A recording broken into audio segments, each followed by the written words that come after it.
In this tutorial, we're going to look at an example of a simple logistic regression model. So if we think back to week 7, we went through an example using the California Health Interview Survey to examine the relationship between poverty and visiting the doctor in the past 12 months.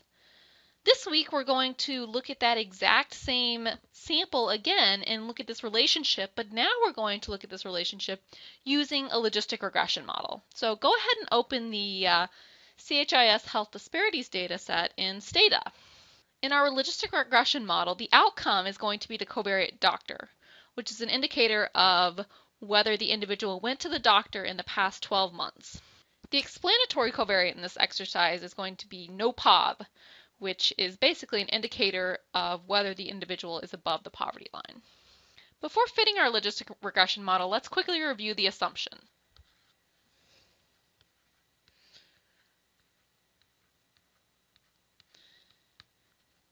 The first assumption is that our outcomes follow a Bernoulli distribution.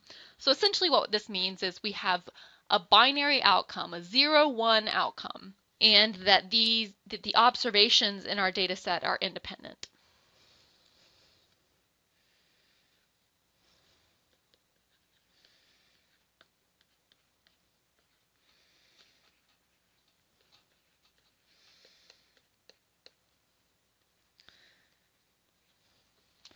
The next assumption isn't quite as straightforward. The assumption is that the covariates vary with the outcome linearly on the logit scale. So let's not think about this too much for this tutorial because we're dealing with a binary covariate. So our covariate can only take on the values of 0 or 1. And when that's the case, you're guaranteed that this assumption is going to hold because we have a saturated linear regression model, which you'll learn a little bit more about in the exercises to come. So this assumption is okay simply because I have a binary covariate in this instance, but we'll look at it a little bit more in the upcoming tutorials. Now let's go ahead and state our model.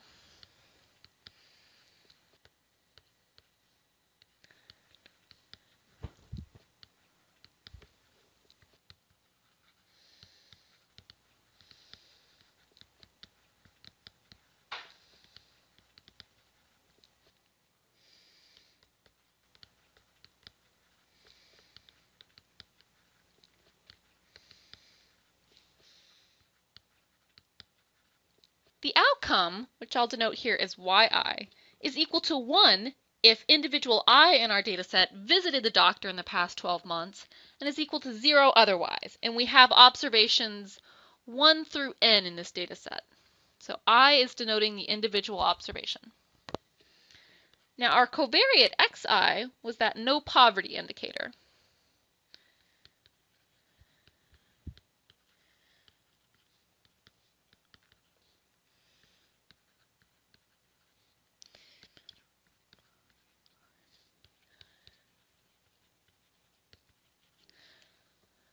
So xi is defined as 1 if individual I is above the federal poverty line, and it's defined as 0 if individual I is below the federal poverty line. So we have our outcome and our covariates. Let's go ahead and write down our regression model.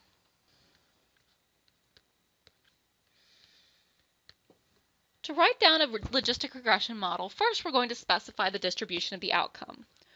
I'm going to say our observation or outcome yi follows the Bernoulli distribution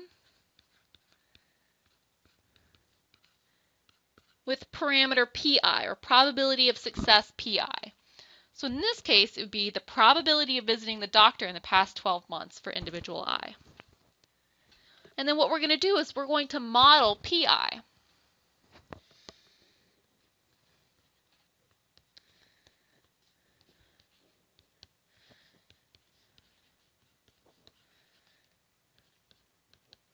And this is called a logistic regression model because we model pi on the logit scale. We say that the logit of pi is equal to alpha, some intercept, plus beta times xi. So beta sort of quantifies the relationship of between xi and the outcome. Specifically, beta is a log odds ratio, which we'll see later. Now a brief digression here. If we think back to linear regression from last week, this model construct is somewhat similar to the linear regression construct we came up for when we wrote down when we said we can model the mean of yi given xi as equal to alpha plus beta times xi. And then what we did is we came up with a model for the mean. We said that yi follows a normal distribution with mean mu and variance sigma squared. So this is back to linear regression. I just want to compare it to logistic regression to try to help you understand exactly what we're doing. So for linear regression, what we did is we could write down a model for the mean of y conditional on covariates, and then we model y with that mean, and then we model y using a normal distribution, so it also has some residual variability. Logistic regression is coming up with a similar thing. We're modeling the mean. Because I know about the properties of the Bernoulli binomial distributions, I know that the expected value of yi is equal to pi. So really what I'm doing here is I'm specifying a distribution for y, and then I'm modeling the mean, because pi is my mean.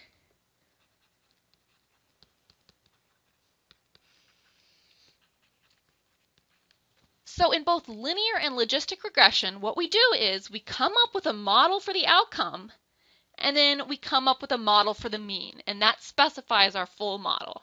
So I just wanted to try to tie together those two models for you, but let's go ahead and forget all of that, and let's go ahead and fit our logistic regression model in Stata. So when I look at my variables window in Stata, I see that I have my outcome doctor, and then I have an indicator called poverty, which is an indicator of whether someone is below the poverty level. To get the relevant covariate, we need to generate a covariate called no poverty, or no pov, and it's just going to be equal to 1 minus poverty.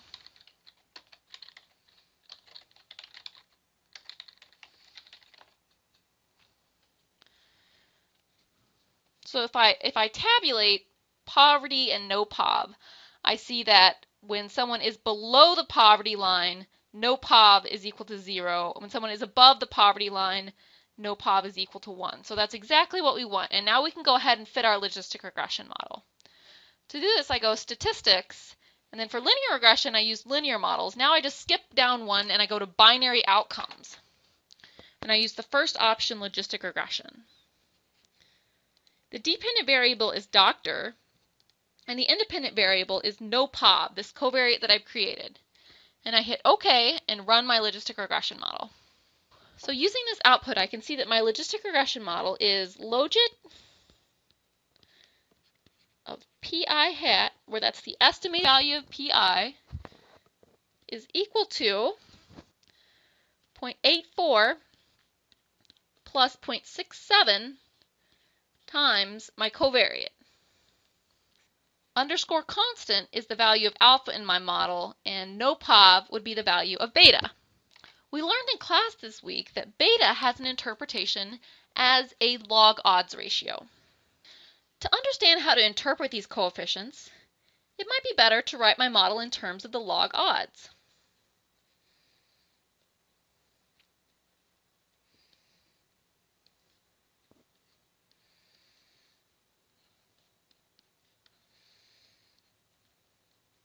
So I have that the log of the odds is equal to alpha plus beta xi. If xi was equal to 0, it's very clear that the log of the odds when xi is equal to 0 is equal to alpha, because this term just goes away.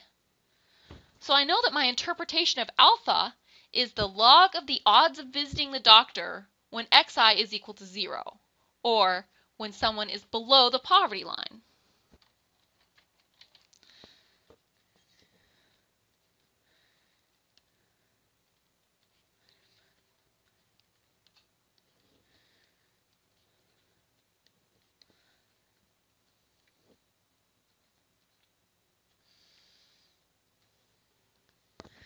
Let's look at what happens when xi is equal to 1. So instead of plugging in xi here, I'm going to plug in the value of 1. Then it becomes very clear that alpha plus beta is defined as the log of the odds of visiting the doctor when xi is equal to 1, or to the log of the odds of visiting the doctor when an individual is above the federal poverty level.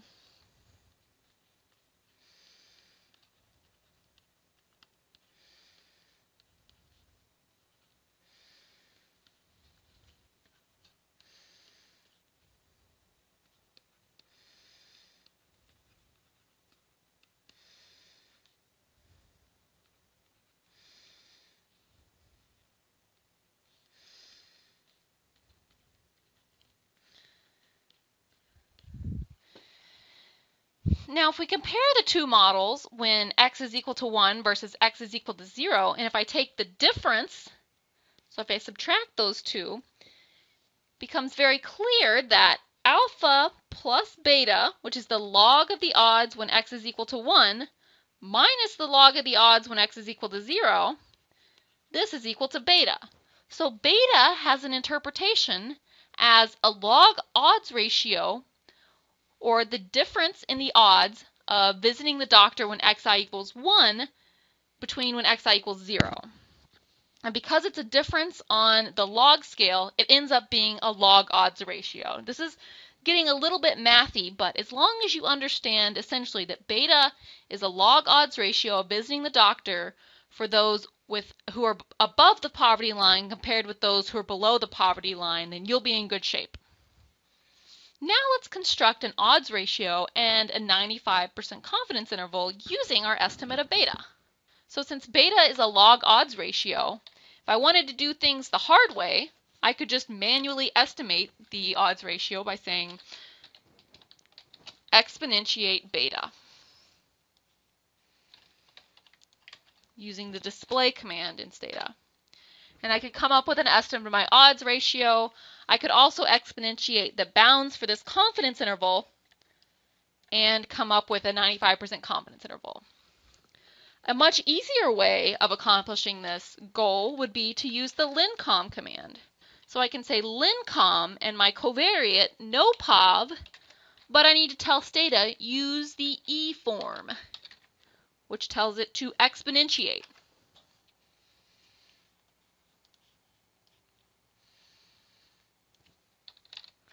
Alternatively, I could specify, instead of E form, I could specify OR, which tells Stata, please give me an odds ratio. So there's more than one way to skin a cat in Stata. You see that you get the exact same estimate of the odds ratio that we saw before, and it gives you a 95% confidence interval for the odds ratio. This lincom command, it's the exact same command that we saw for linear regression, but now we're just telling Stata to exponentiate our coefficient because the coefficients are presented on the scale of the log odds ratio. Last, there's one more way that we could get an odds ratio from Stata. And I don't recommend using this way. I recommend doing the lincom approach, but I just want to show it to you because it's there. So if you go statistics, binary outcomes, the first option is logistic regression. The second option is logistic regression in parentheses reporting odds ratios.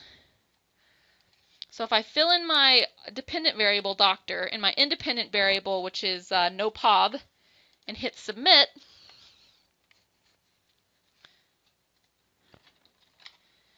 before we saw that it said coefficient here, so it gave us the actual estimate of beta. Now it's giving us an estimate of the odds ratio. And it gives us the exact same confidence interval that we saw using the lincom command. So this is 3 ways of achieving the same goal. I say that I don't recommend this last approach here because once you start fitting more complicated linear regression models that have interaction terms, etc., then you really have to think harder about how to estimate an odds ratio. And sometimes the estimates that Stata spits out for these odds ratios, when you have more complicated models, are not actually interpretable. So you need to be really careful if you use this logistic command. I recommend using the previous command that we saw, which was logit.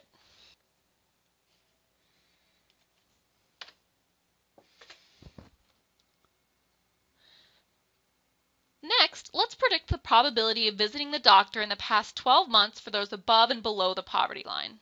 To obtain predictions from a linear regression model, conveniently, you just use the predict command. This works for both linear and logistic regression models. For logistic regression models, I could just say predict and give it a covariate named p hat and hit enter. If I go over to my variables list, I see that now Stata has created a new covariate for me, which I named p hat, and it contains the probability of going to the doctor for every individual in the data set. So it should be different depending on the value of no pov, given that that was the only covariate in my logistic regression model. You see that it assumes here, it says option probability assumed, it's calculating the probability of visiting the doctor. So what it gives me when you use this predict command, it gives you predicted probabilities. If I were to type in table NOPOV p hat. It's kind of an awkward way of looking at the data. I see that for people with NOPOV equals 0, so this is for people below the poverty line, the probability of visiting the doctor is about 0.7. Now, when NOPOV equals 1, there's 437 of these people. That's for people who are above the poverty line. The probability that they visit the doctor is 0.82. Last thing I want to do is to do a hypothesis test based on the results of our logistic regression.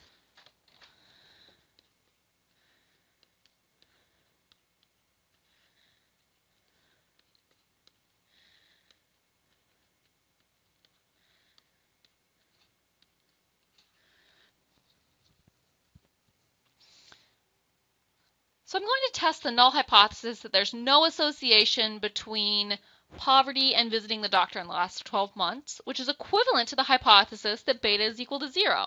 And it's versus the alternative hypothesis that there is an association between these two covariates, or that beta is not equal to 0. Now, I know that my estimates of beta are found in this NOPOV line. My coefficient estimate is 0.67 with standard error 0.3.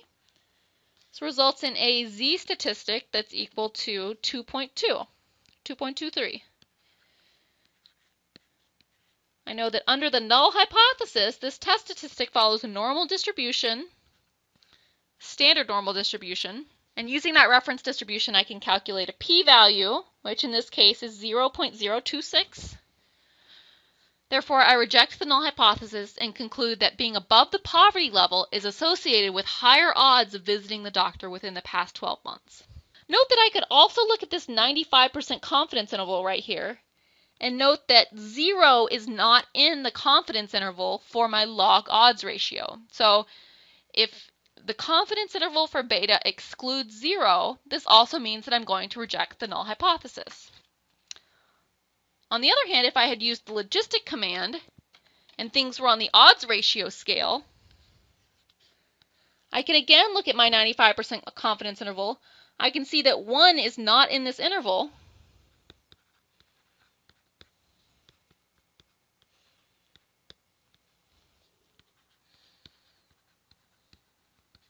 So again, I'm going to reject the null hypothesis. All right, now at this point, I encourage you to go back to week 7 and think about the things that we did to test for no association in week 7. We looked at a difference in proportions between the above and below poverty groups. There was a 12% difference, and we came up with a 95% confidence interval.